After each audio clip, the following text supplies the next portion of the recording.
¿Qué tal? Muy buenas tardes. Quiero agradecerles a cada uno de los miembros del Sínodo Recepcional por estar aquí presentes el día de hoy y de la misma manera a los demás presentes como la doctora Luz, como la señorita encargada de servicios escolares. Eh, el tema de mi tesis es sobre las capacidades socioafectivas que pueden predecir el desgaste profesional en los docentes. Sabemos nosotros que según estadísticas de Schauffele, más del 9% de los maestros en el mundo sufren burnout o desgaste profesional. Y mi investigación es ver en qué medida las capacidades socioafectivas, que son 8 y que todos tenemos, pero que no todos desarrollamos, pueden prevenir el burnout en los maestros. Entonces, básicamente yo planteo el estudio de conocer con estadística, tanto inferencial como descriptiva, el burnout de los profesores. Estos profesores yo los obtuve a través de la Dirección de Educación Municipal. Aquí en Guanajuato hay una dirección de educación, no es la Secretaría de Educación de Guanajuato, pero también tienen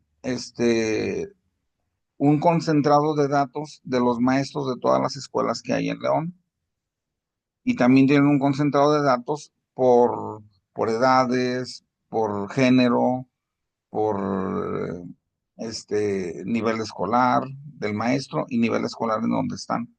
Entonces, estos datos a mí me fueron de mucha utilidad para hacerlo. En concreto, investigación la realizo en la ciudad de León, Guanajuato, pero también algunas partes que no están muy bien, muy claramente delimitadas si son de San Francisco del Rincón o si son de Silao. Eh, También mando un formulario de Google a varios maestros de zonas alrededor de León, pero la gran mayoría son de León, Guanajuato. Eh, Esta investigación se lleva a cabo en el año 2020. De hecho, ustedes recordarán que en esa época pues inició la pandemia. Entonces, prácticamente pues no hubo forma de hacer entrevistas de manera directa con los maestros, porque todavía en el año 2021 este, pues seguíamos con la pandemia. Y bueno, pues es el gráfico de los diferentes años que tenían los maestros en ese momento. Por ejemplo, vemos que de 20 a 24 años solamente hay un 2,3% de mujeres y un 6,2% de hombres, y así, donde tenemos el punto más alto de mujeres de 35 a 39 años y 14,7 hombres. Eh,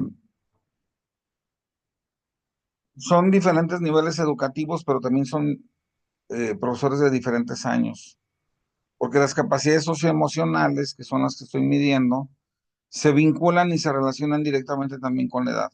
Recordemos que un joven de 17 años tiene 8 veces más emociones que una persona de 40 o de 45 años. Entonces se están riendo, se mueven mucho. La persona de 40 pues parecería como aburrida, digamos, pero en realidad es porque las capacidades socioemocionales se van reduciendo con la edad. Por eso tuve que tomar también los factores de la edad. Mi pregunta es en qué medida la capacidad socioafectiva del docente predice el burnout aquí en la ciudad de León y partes aledañas. Y como pregunta secundaria es, ¿cuál es la competencia socioemocional que predomina de las 8 que les estoy mencionando? ¿Cuál predomina? Si la empatía, la autoeficacia, el autocontrol, etcétera, ¿no? ¿Cuál es el nivel de burnout del personal docente? Porque sabemos que en el mundo es del 9%, pero ¿cuál es el que tenemos en León? ¿Y cuál es la manifestación sintomatológica más clara o más evidente del burnout aquí en nuestra ciudad? Bueno, yo ahorita vivo fuera de León. pero durante muchos años fue mi ciudad, donde yo me desempeñé, donde me casé, donde tuve mis hijos y donde estudié el doctorado, de hecho. El doctorado lo estudié, pues, entre 2017 y 2019 con el doctor Luis Felipe, con el doctor Roberto. Bueno, el planteamiento del problema es que es relevante porque el burnout, pues, es un problema de salud pública y puede afectar a la calidad de las clases. Es pertinente porque en este momento, pues ya ven, esta guerra arancelaria, no alcanza el dinero para nada, hay mucho estrés en la gente, por eso es pertinente. La investigación se justifica, pues primero que nada porque su servidor, pues tiene conocimientos estadístico-matemáticos gracias a mi maestría en administración y gracias a los enfoques previos al doctorado en educación. Y ya que pues tuve las facilitaciones o las facilidades en la Dirección de Educación Municipal. Mi hipótesis es que la capacidad socioafectiva ayuda al docente a prevenir el burnout, que el uso de la capacidad socioafectiva lo previene y que se encuentra de seguramente algún tipo de competencia socioemocional con mayor arraigo o con mayor fuerza en los participantes. Entonces, bueno, voy a pasar al capítulo 2, que es el marco teórico. Las variables de investigación son las capacidades socioafectivas, como son, por ejemplo, la conciencia. O sea, hay gente que tiene muy poca conciencia de lo que hace, que lo hace de manera mucho más automatizada, por ejemplo. Hay gente que no sabe cómo llegó a su trabajo, no sabe ni qué calles recorrió. O sea, no está en el presente, sino que se recarga en la forma de proceder de la memoria, como guardando los esquemas, digamos, rutinarios, y de esa manera no vive con la conciencia. Y mucho maestro hace lo mismo, va al salón y repite todo de manera rutinaria, entonces no tiene conciencia. También la fortaleza, porque si un alumno te insulta gravemente, pues tú no puedes contestarle porque tú tienes otro nivel jerárquico, ¿no? Y ese se llama control emocional. Y también la expresividad del rostro tiene que ver mucho, porque si un alumno se está portando mal, no necesito decirle nada, a lo mejor puedo ponerle una cara que lo inhiba, ¿no? Miren, las capacidades socioafectivas, según Jung, son aquellas capacidades que posee una persona para relacionarse de manera eficaz con el entorno. Eh, la conciencia emocional es otro elemento importante, como les decía, estar consciente de mis propias emociones. Por ejemplo, autores como Maslow, Rogers señalan que este es un rasgo de las personas que tienen un desarrollo pleno. Pero, ¿cuántos maestros tienen o sienten que tienen un desarrollo pleno en la ciudad de León, Guanajuato? Ustedes tienen un desarrollo pleno, tal vez ustedes sí, porque son sinodales. Y un sinodal, para llegar a ser sinodal, pues se necesitan muchas características socioemocionales, de conciencia emocional, importantes, porque es lo máximo eh, de la escala jerárquica, digamos. Pero hay mucho maestro que está rezagado, que tiene muy pocas horas de trabajo, que le pagan muy poco, o que está en escuelas donde no puede realmente desarrollarse, donde nunca se va a desarrollar. Entonces, ese sería un dato importante, ¿no? La regulación emocional es otro elemento más de esas competencias socioemocionales. ¿Cómo me regulo yo emocionalmente por dentro? Por ejemplo, el pensamiento, esta tiene que ver con una triada de conceptos, que es el pensamiento, la emoción y la conducta. Usualmente, si yo pienso negativamente de mi jefe en el trabajo, voy a tener una emoción negativa hacia esa persona y probablemente tenga una conducta negativa.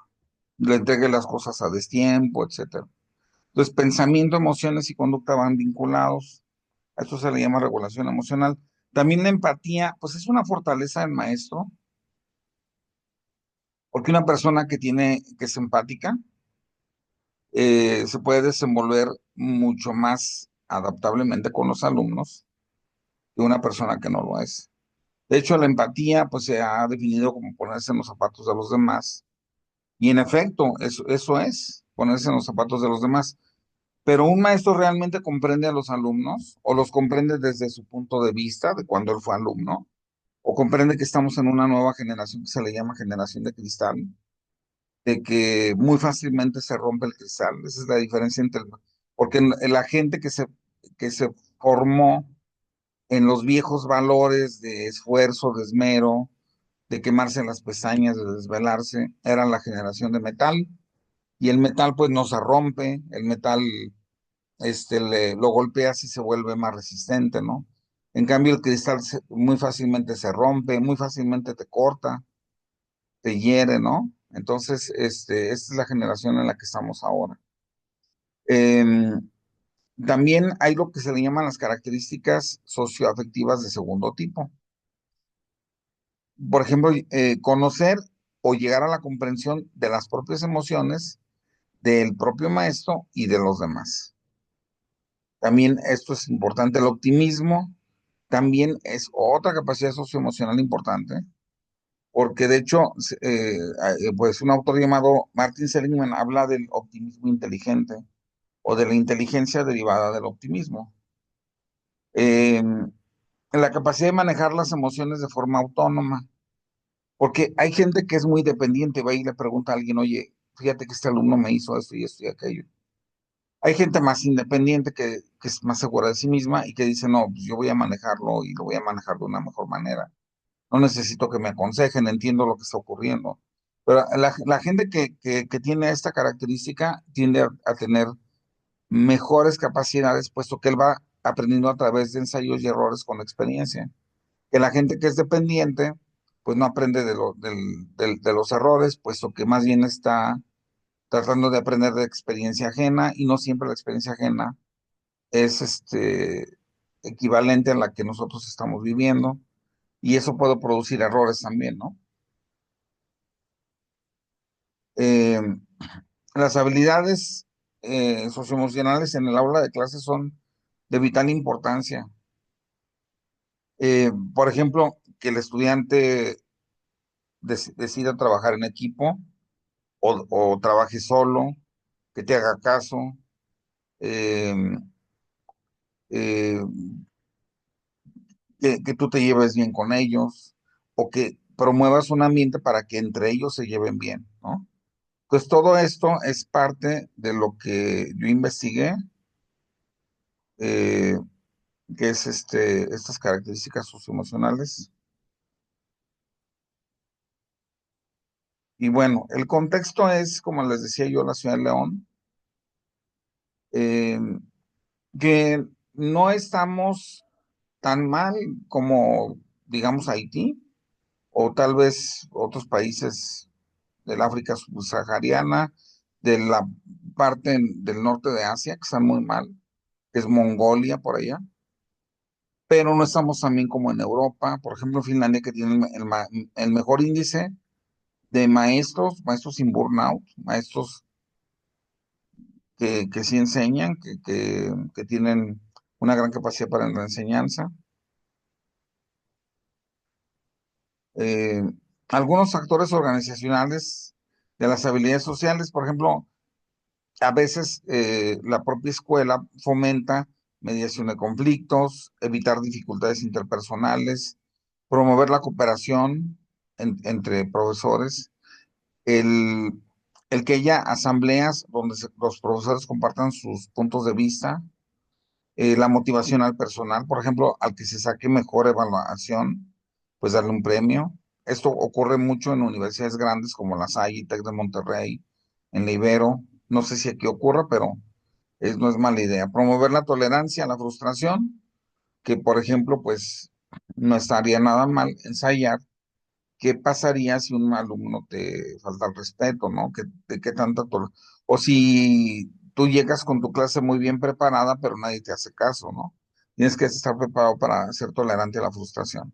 Miren, el síndrome de burnout es estar quemado por dentro. No es un desgaste físico, es un desgaste emocional. Por eso muy poquita gente lo entiende. No, porque un cansancio físico es como levantar ladrillos, subirlos al techo todos los días. Y entonces un albañil tiene un desgaste físico. Claro que tiene riesgo, se le puede romper la columna vertebral en una caída, no sé, o le puede entrar arena del propio tabique a los ojos y le puede generar daño a la retina. Se entiende todo eso, pero desde el punto de vista de la salud, es más saludable el maestro albañil en términos generales que el profesor, porque el profesor con los años va desgastándose emocionalmente y sobre todo ahora que la gente no tiene un trabajo seguro, que tienes que andarte cambiando entre trabajos. Bueno, más adelante les voy a hablar de eso. Quien crea el concepto de burnout es Freudenberger. Este señor, el que está aquí, tenía una clínica para practicantes médicos y observó que al inicio tenían muchos deseos ¿cómo se llama?, de atender a las personas que estaban enfermas, porque era una clínica de toxicómanos donde él trabajaba, pero ya al último, ya cuando era su última semana, digamos, de internado, de estos practicantes médicos, hacían chistes, inclusive apostaban a ver en cuánto tiempo se moría la persona. O sea, se habían vuelto cínicos, eh, con una carencia emocional tremenda, o sea, con un agotamiento emocional, con una tremenda ineficacia en el trabajo. Imagínense que los alumnos de los practicantes médicos estén apostando a ver a qué hora se muere el paciente toxicómano.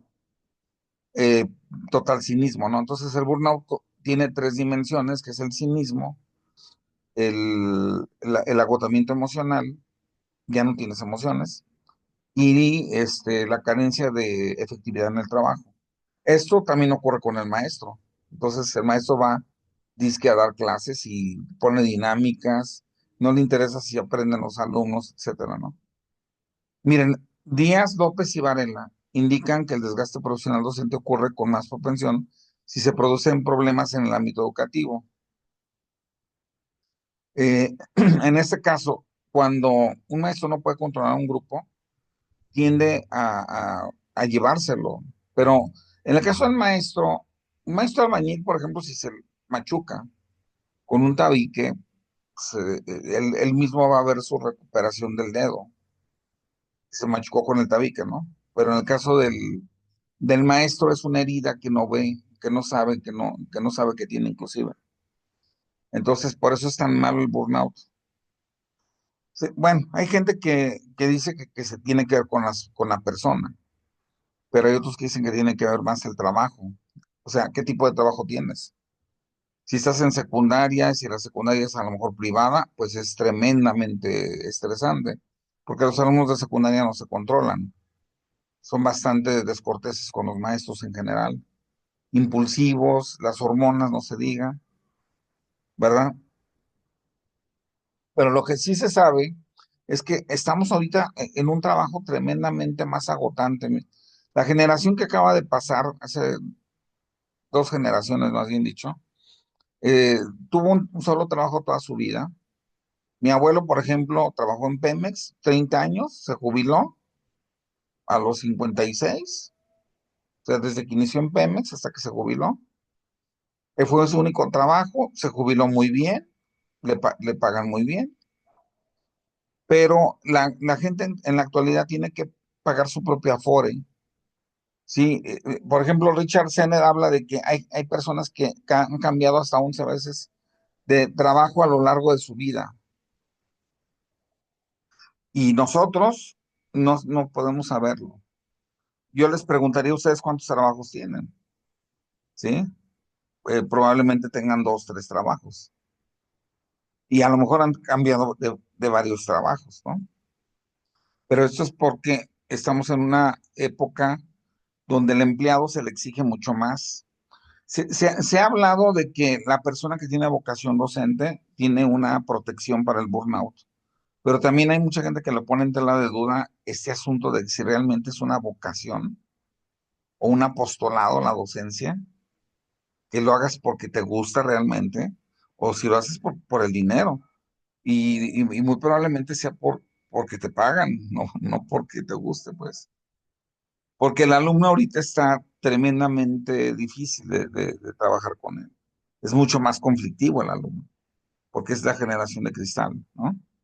Miren, lo que les decía, en el norte en la parte más norte de Asia, no tan arriba, porque arriba está Rusia, luego viene Mongolia, que sería la parte norte, pero no tan arriba de Asia.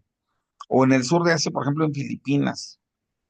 Está muy mal la educación en Filipinas. En algunos lugares de los tigres asiáticos no está tan mal, pero en Filipinas sí. En el África subsahariana hay 70% de obreros que poseen cargos considerados como vulnerables y la vulneración tiene que ver porque tiene una familia enorme de 8, de 10, de 12 personas. Entonces les pagan un sueldo muy chiquito y tienen muchísimo que estirar ese presupuesto, ¿verdad? Entonces, digo, no es el caso de México, pero casi estamos, a lo mejor 4 hijos en promedio, 3 hijos en promedio, no alcanza ya para tanto satisfactor si hay que pagar la colegiatura de una escuela privada, hay que pagar el TV cable, el agua, la luz, la comida de todos los días, el uniforme escolar, los útiles escolares, internet para los hijos, celulares para los hijos. Entonces, pues realmente no alcanza. Miren, en el marco metodológico, pues hay dos tradiciones, ¿no? La tradición experimental, que se llama galileana. Esta tradición la fundamenta Galileo con los experimentos, ¿verdad? Pero proviene a su vez de Pitágoras. O sea, Galileo, la escuela galileana, proviene de la escuela pitagórica, porque Pitágoras, pues acuérdense que descubrió eh, el, el- el- el- este asunto de sacar la hipotenusa, ¿no? Con los catetos, ay, ¿cómo se le llama? De Pitágoras, se me fue el nombre, pero bueno, para él eran muy importantes los números, para Pitágoras y para Galileo también. Si Galileo aventó dos balas de cañón, una de 1 kilo y otra de 5 kilos, y llegaron igual. Entonces se dio cuenta de que no era cierto, que entre más pesaba algo, más rápido se movía hacia la Tierra, ¿no? Entonces, la otra tradición es la aristotélica, que es solamente la razón, la comprensión, la pasión, ¿verdad? Que es lo que se le llamaría el enfoque cualitativo y el otro el enfoque cuantitativo. Entonces, lo cuantitativo y lo cualitativo tienen que ver con que si se puede medir o si se puede apreciar o si son cualidades. Por ejemplo, yo no puedo clasificar en que una persona tiene un 8 de belleza, porque la belleza es un elemento subjetivo, es algo cualitativo. O yo puedo decir que alguien tiene 81 kilos de peso, por ejemplo. Eso sí se puede medir y cuantificar, eso es cuantitativo, pero la belleza no es cuantitativa, es cualitativa. Es una apreciación que cada quien hace, ¿no? Entonces, mi investigación no tiene nada que ver con cuestiones de tipo apreciativo, sino con mediciones concretas de cuestionarios previamente realizados y estandarizados, es decir, comprobados ya en muchos lugares del mundo, porque buscamos predecir el fenómeno, sus vínculos estadísticos, en qué medida las variables que pretendo yo medir se asocian, y se utiliza el método hipotético deductivo, que es el método que también se le llama galileano. Miren, este es el total de la muestra, que son 549 docentes. De secundaria fue la mayoría, fueron 38, la minoría fueron de educación básica, por ejemplo, de primaria fueron el 27%, de preparatoria el 11%. O sea, pues se pretendió tener, miren, aquí está el gráfico donde se muestra una gráfica de pastel, más o menos las diferentes carreras que tenía cada quien. Por ejemplo, la gran mayoría había estudiado educación. Sí, otro porcentaje pues estaban en el área de humanidades, el 4% en la salud, etcétera, ¿no? Eh, Ahora, en cuanto a su nivel escolar, solamente el 1,64 tenía maestría o especialidad. Casi el 5% tenía doctorado. Este, eh, Obviamente que en doctorado, pues ya tenían la maestría, ¿no? Con especialidad el 2%, con maestría el 29%, y licenciatura el 60%. Realmente, ya en la actualidad hay en México, según los datos, anteriormente había muy poquito persona con doctorado, era menos del 0,2% hace 20 años, pero ahorita ya hay casi 5% de personas con doctorado. Eh, Se aplicaron estos instrumentos a través de Google Formularios, porque pues fue en la época de la pandemia. El instrumento fue de Mikulik y otros.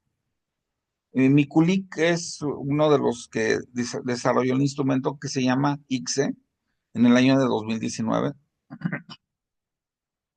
que fue validado con 124 ítems, o sea, es muy robusto. Por ejemplo, esta es una subescala porque hay subescala de empatía, subescala de autocontrol. Esta es la de optimismo y, por ejemplo, soy capaz de estar en los aspectos importantes de mi entorno. Tengo una elevada confianza en que los conflictos se resolverán. Eso mide el optimismo, ¿no? En cuanto a los resultados, miren, estos son los 8 elementos que les digo que tienen que ver con las capacidades socioafectivas.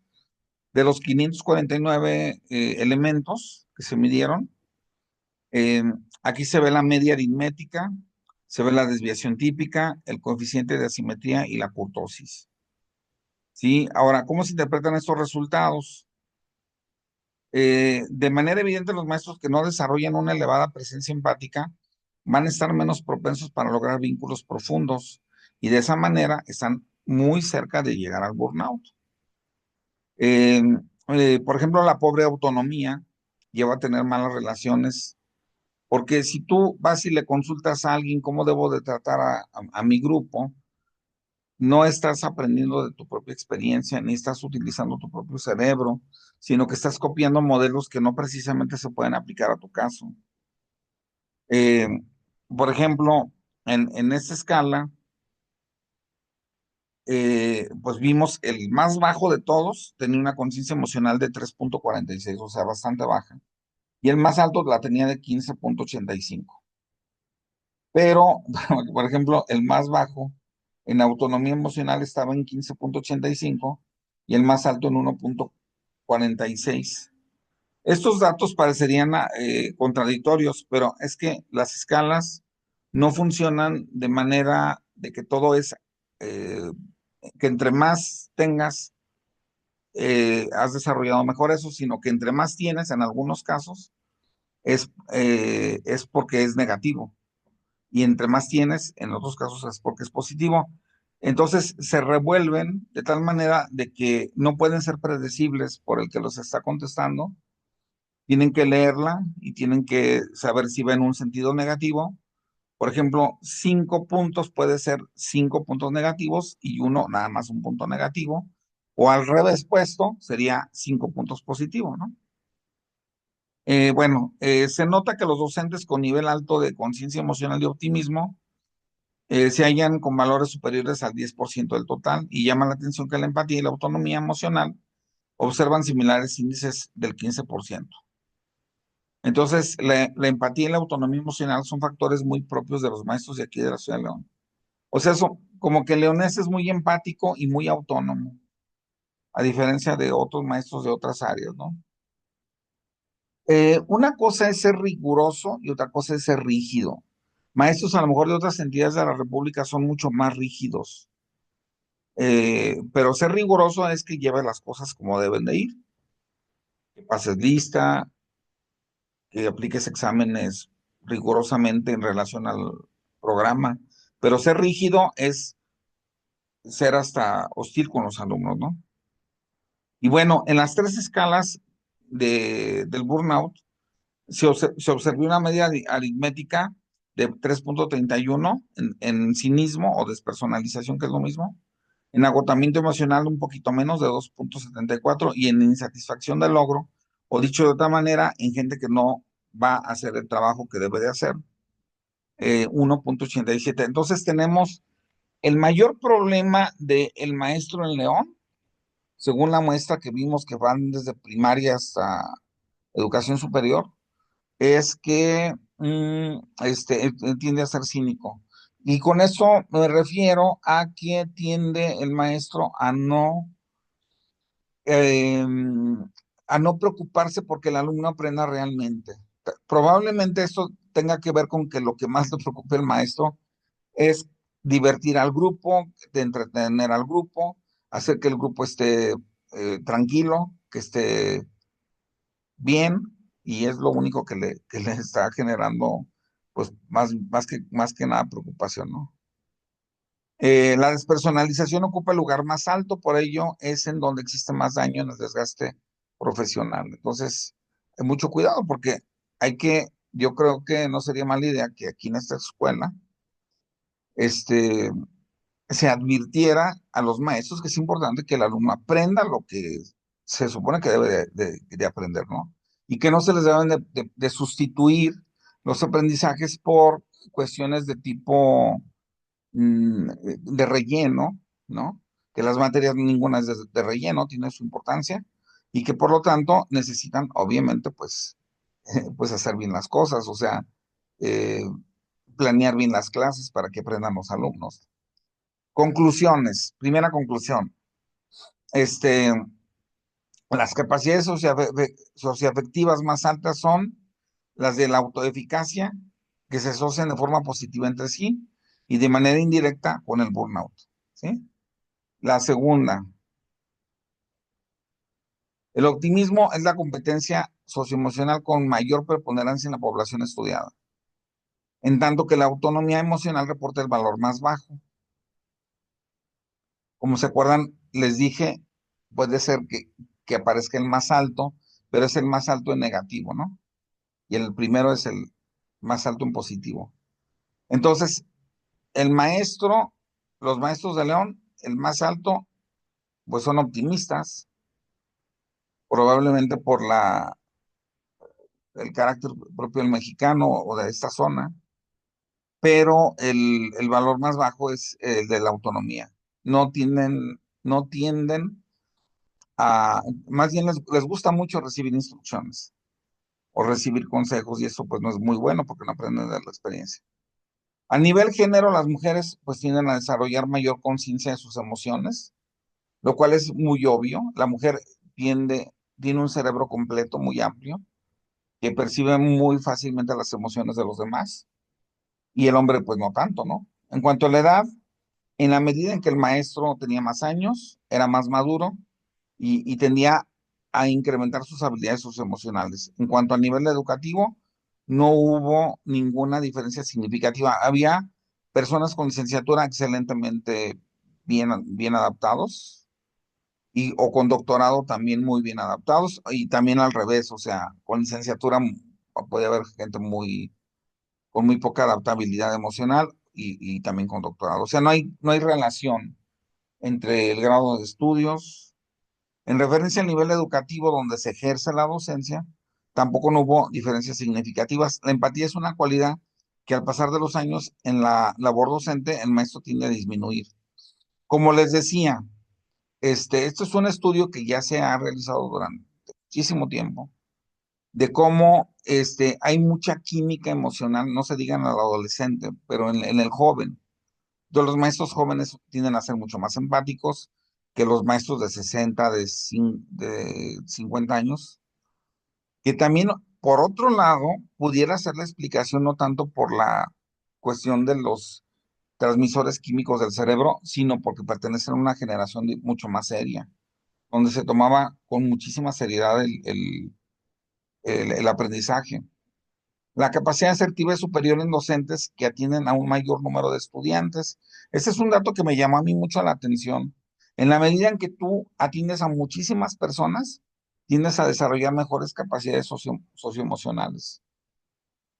Puede ser porque tienes que adaptarte al trato con grupos numerosos o extensos, por ejemplo, en la Universidad de Guanajuato, donde meten ahí a 50 alumnos por grupo en la prepa, o en las secundarias está prohibido meter a más de 35 por grupo, en las secundarias, telesecundarias o secundarias generales, oficiales, pero son muchos de cualquier manera 35 alumnos, ¿no? Ahora mi propuesta es, pues, que se simplifiquen las tareas administrativas, que haya más trabajo colegiado, que haya acciones encaminadas a mejorar el clima organizacional, que se clarifique los reglamentos de convivencia. En cuanto al área profesional, pues sí llama la atención que el 60% no tiene formación docente, solamente el 40%, muchos dan clases, pero no tuvieron formación educativa. Y crear un sistema de incentivos a la excelencia del maestro para disminuir también el burnout, como lo hace la Salle, la Ibero, el TEC de Monterrey, que premian al maestro mejor evaluado. A lo mejor también no sería mala idea premiar a los segundos, terceros mejores evaluados. Y bueno, pues eso es lo que corresponde a mi tesis. Estoy a sus órdenes, muchas gracias y aquí me retiro.